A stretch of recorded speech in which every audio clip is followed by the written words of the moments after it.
Hey everybody, welcome to Live on Wednesdays.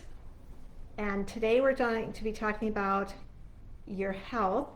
Is it an expense? Do you view it as an expense or an investment? And this is part 2.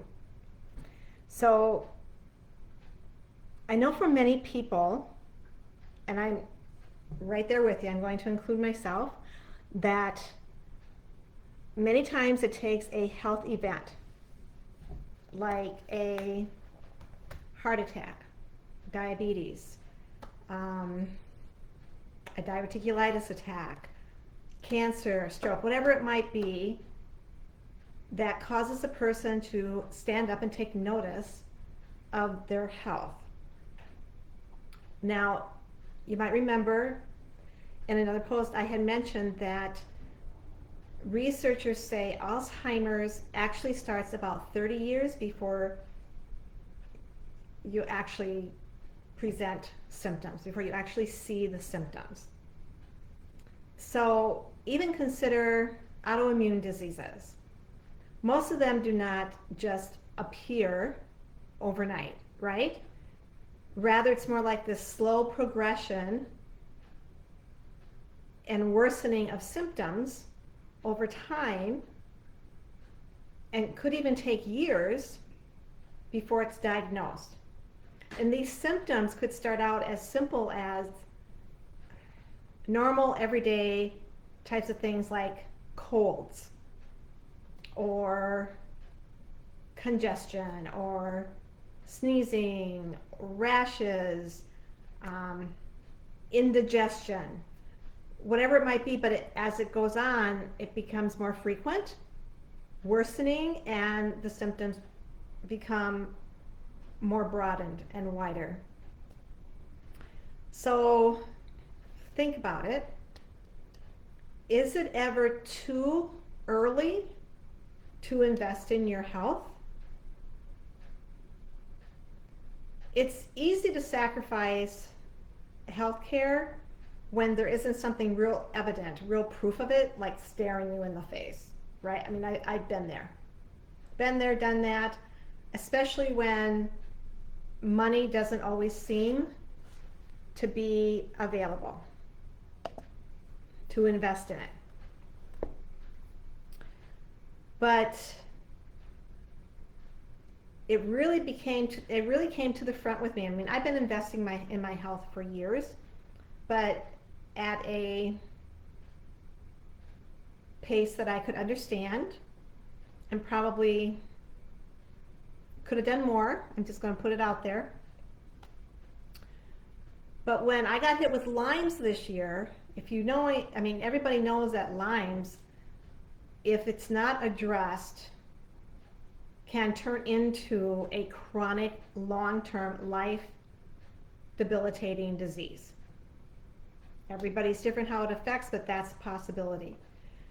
And so I did not want that for me. I knew right away, or within reasonable time, that it was Lyme's because I got that rash. But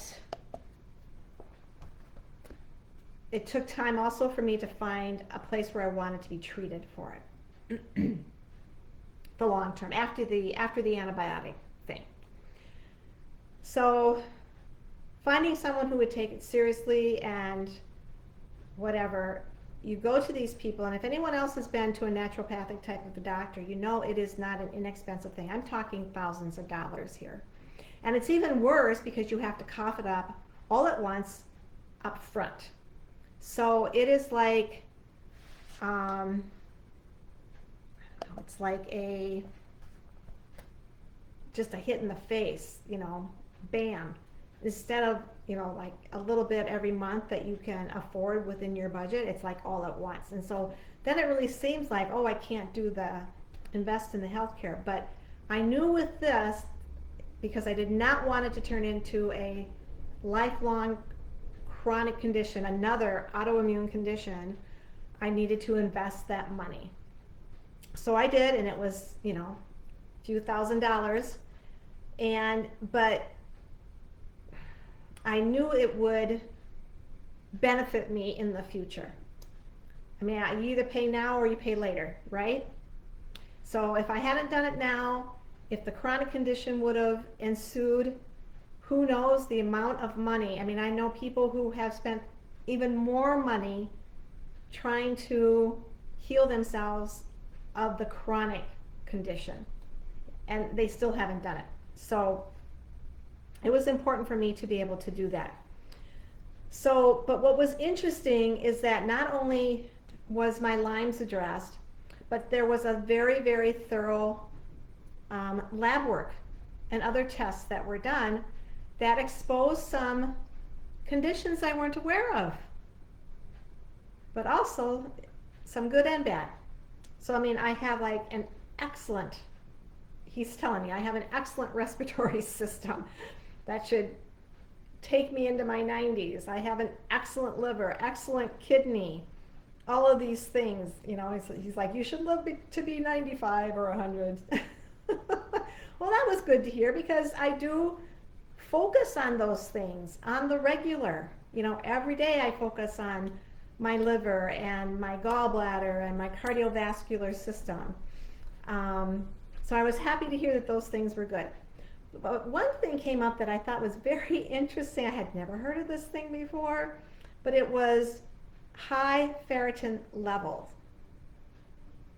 And that's going to be a topic for another story, but it got me researching it and what I can do about it now. So I'm on it. But it's because I went to the doctor. I invested those thousands of dollars now to find that out, so it doesn't cause other issues down the line, which it will. So, how many of you are willing to buy the latest technology? I'm going to just pick an Apple product because that's what many people choose. I don't personally have them, but others do. And they're always putting out new products, you know, every year or every 6 months or something. And the latest Apple product, I mean, even if you were to do the latest Apple iPad Pro, it's like around $1,400. So if you pay that off over a 30-month period of time, which is what they typically do, 30 or 36, so I just picked 30. That's approximately $50 a month. If the amount of money that I spent on my Lyme's, which that money is still going to take me in through a few more months of care from this doctor. I'm not done with them yet. But if I spread that out over 30 months, that is $90 a month. If you break that down to a day, it's like $3 a day. How many of you drink Starbucks? On the daily. There are ways that we can find to make money, make room to invest in our health. But can you afford $50 a month? Is it $50 a month? Is it $100? Is it $200 every month? Whatever it is, figure it out. How much are you willing to pay? How much are you willing to pay for a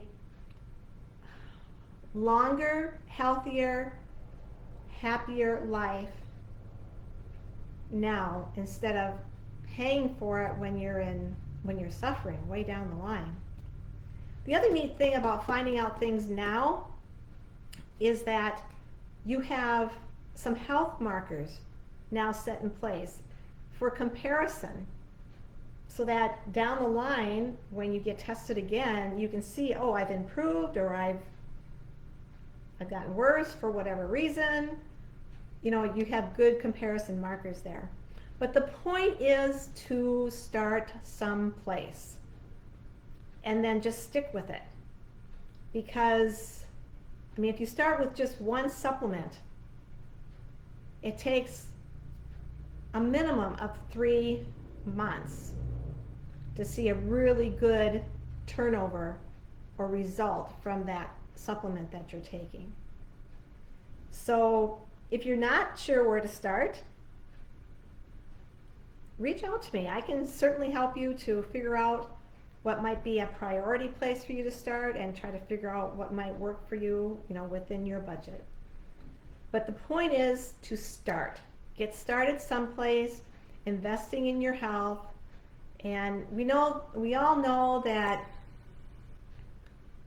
the season we're living in right now with the pandemic and everything, it puts a cramp on everybody's style. Everybody's style. Whether it be financially, socially, emotionally, physically.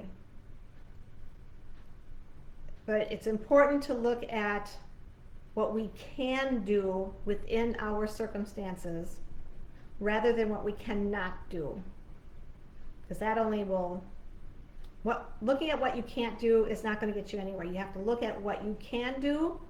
You might have to look very hard to see what you can do. But it is possible to find things and ways to accomplish some progress. So, there you go for today. Now, go take on the day.